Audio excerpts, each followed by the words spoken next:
Well, good morning, everyone. Happy February. And of course, happy Groundhog Day. So I have a question for you. What do groundhogs and humans have in common? They're both afraid of their shadow. However, groundhogs only hide for 6 weeks. Humans can hide for a lifetime. So I have another question for you, and this is a tough one, so I'm going to reserve it for Victor. Victor, what NFL quarterback was raised by groundhogs? What NFL quarterback was raised by groundhogs? Oh boy. I give up, Robert. Joe Burrows.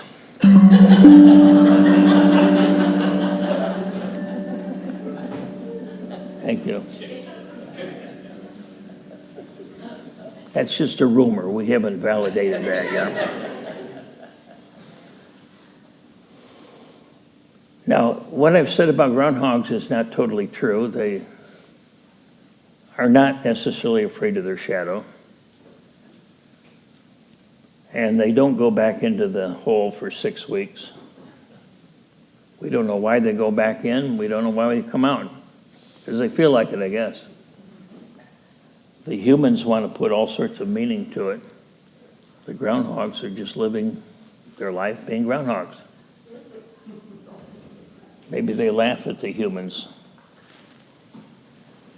making up stories about the weather.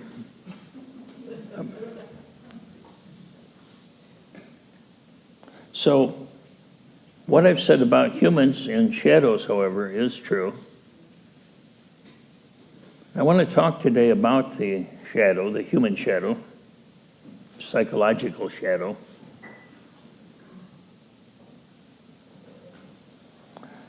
The shadow is something that virtually is part of virtually everyone.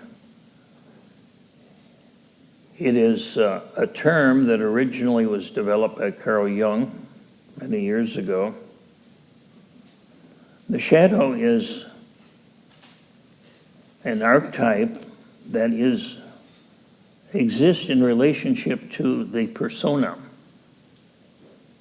Persona means mask. So we have a mask, a persona, and a shadow. And this arises out of the fact that we were all children at one time. And as children, we're rather powerless. We don't have the ability to totally care for ourselves. We're dependent upon our parents and our family for food, shelter, clothing, safety, and so forth. So our family, and particularly our parents, provide us with what we need, or at least that's what we look to them for. So how do we control them?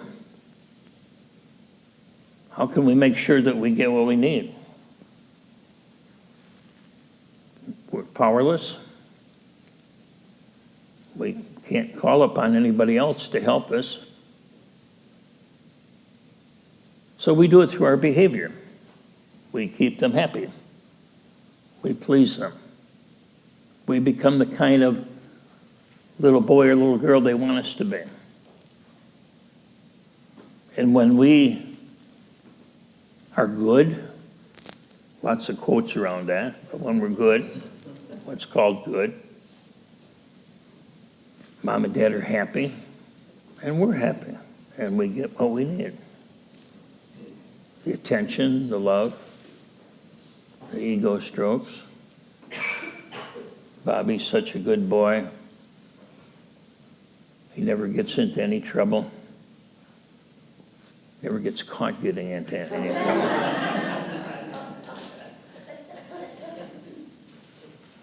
So the persona is what we create to please our parents so we get what we want. So at a very early age, we divide ourselves in two. You know, there's a good self and a bad self. Now, we're not necessarily old enough to articulate that and consciously do it, but unconsciously we will do it. You can see it with kids. If you're around little children for very long at all, they'll do whatever parents want them to do. If they get attention, they'll do it again. You know, child does something and everybody laughs, they're going to do it again and again and again. And they'll do it virtually forever as long as they're getting the attention and the laughter, which is interpreted as love. And conversely, when we do what's not good, we get punished in some way, either physically punished or we get yelled at, or we get ignored, or shamed, or whatever. So we learn very quickly to show the good self, to hide the bad self. That's a very intelligent tactic. It works. It works.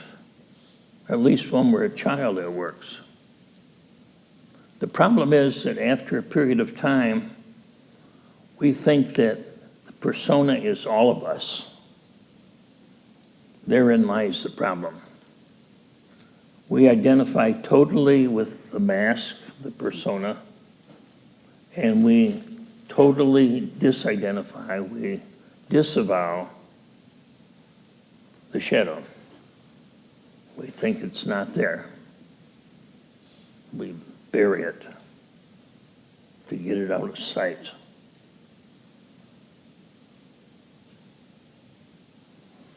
So we got this good self that we want everyone to see. We got the shadow that we don't want anyone to see. And for the most part, many human beings, most human beings, I think, live their whole life that way, believing they are the persona, trying to run away from the shadow.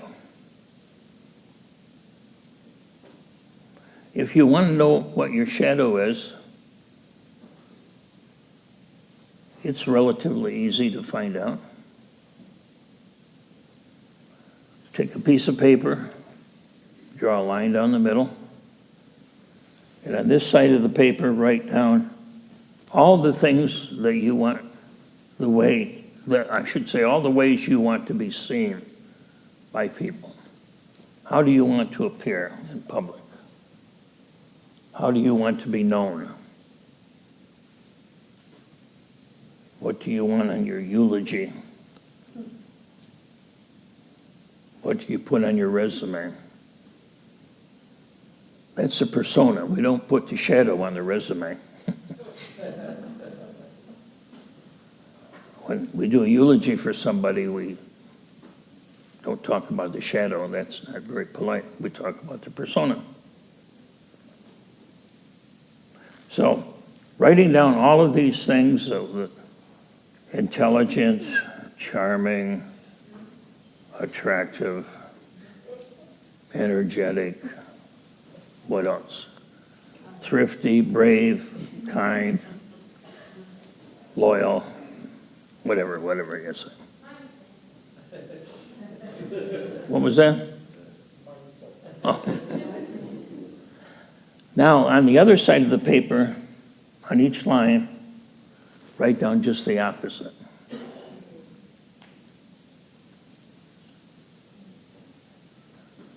That's your shadow. Those are the ways we don't want to be seen. Ignorant, incompetent, ugly, whatever you say. So we work hard to live half of our life. We work hard to ignore the other half. The problem is it's hard to ignore because it's not really buried. Well, it is buried, but it's buried alive. It keeps coming out of the grave, so to speak. The devil made me do it.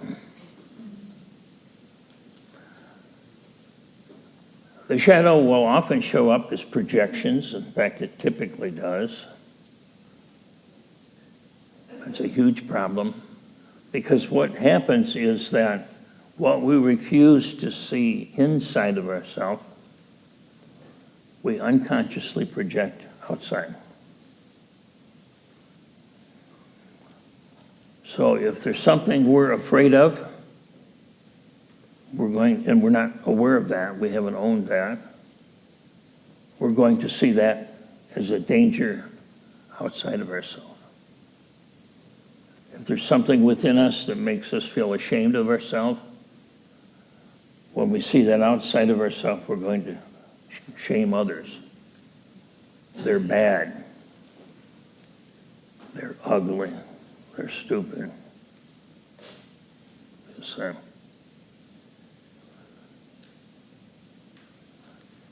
So the mind is like a projector in the sense that what we see in the world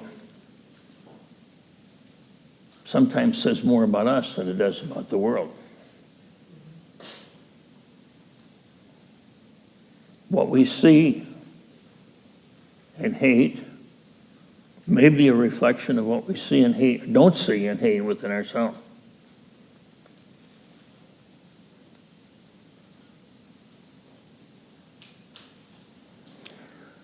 The shadow is kept suppressed by what Freud called the superego.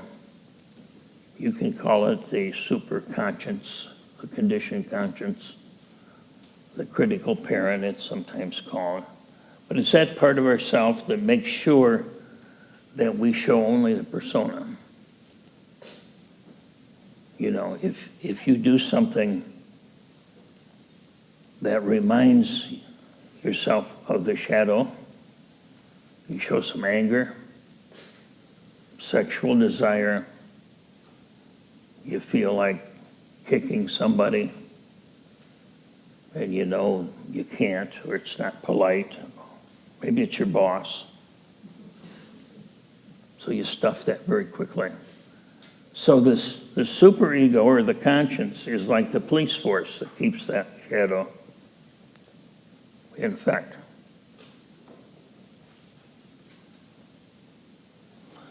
We avoid the shadow because we believe it's dangerous. And there may have been some truth to that when we were a child. It'd be dangerous to act a certain way in our household. Dangerous in the sense of that I would not get what I want. I could get punished. I could get hurt. So I'd be good. In the superconscious, the superego, the conscience, is a part of our parents that we internalize. So we've got an internal parent there making sure the persona is kept intact. So sometimes when we do something the persona doesn't like, the superego will show up and say, you know, you shouldn't have done that. We'll beat us up, so to speak. We'll criticize us. You're bad, you're wrong. You're stupid, you're incompetent. Nobody's going to love you. You're unworthy. Whatever our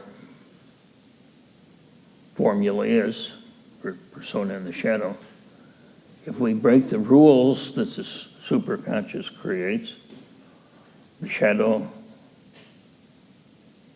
will show up in the form of the conscience. And it's like a internal police force.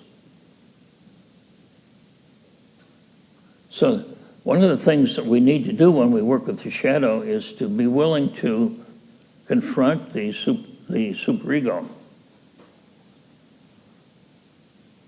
break the rules. Not externally, not behaviorally, not to hurt anybody, of course. But to start breaking some of the internal rules that we've created. Some of those rules may be good rules that we want to keep. Stop, look, and listen before you cross the street. That's a good one to keep. But keep your mouth shut. Nobody will think you're stupid. That's not one that's good to keep. Some of us have been taught that. I'm not going to open my mouth because if I open my mouth, I'll show everybody how dumb I am and they'll laugh at me. So, that's one we have to challenge. And when we challenge it and do it, then what we feel is what would have happened to us, or what we believe would have happened to us when we were children. We'd be laughed at, we'd be made fun of, humiliated, we'd feel stupid. So if we don't break the rule, then we just keep our mouth shut, or whatever the persona tells us that we should be. And the problem with that is that we may convince ourselves that we're good and holy and pure and all of that, but we're only living half a life. We get cut off from our instincts and our creativity, our power, our joy, our love. We're not really a whole person. We're half a person at best. We're a shell rather than an authentic human being. To be an authentic, fully functioning human being, we have to look at the shadow and be willing to own it, recognize it, to face it, to feel those feelings, and learn new ways of being. When I was even in high school, when I was a young adult, I was terrified of public speaking.